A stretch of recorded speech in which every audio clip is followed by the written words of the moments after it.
الحاجات وتطهرنا بها من جميع السيئات وترفعنا بها عندك على الدرجات وتبلغنا بها তোমার দোয়া চাই আমরা দোয়া সমর্থ বিনয়ের সাথে আবেদন করা দোয়া চাওয়া।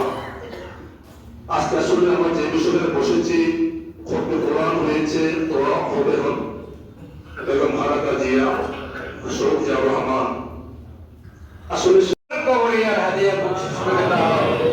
হে আল্লাহ ওসিলা আমাদের সবাইকে কবুল করো। আমাদের সকলের জীবনের জানা অজানা ছোট বড় সমস্ত গুনাহগুলি মাফ করে দাও।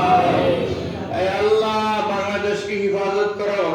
হে আল্লাহ আসন্ন জাতীয় নির্বাচন যাতে সুষ্ঠুভাবে হইতে পারে সে পরিবেশ কায়েম করে দিও। হে সকল মুসলমানদের মধ্যে সকল ভোটারদের মধ্যে আল্লাহ সংযত সবর এবং ধৈর্য ধারণ করার তৌফিক আইনাত করিও। হে আল্লাহ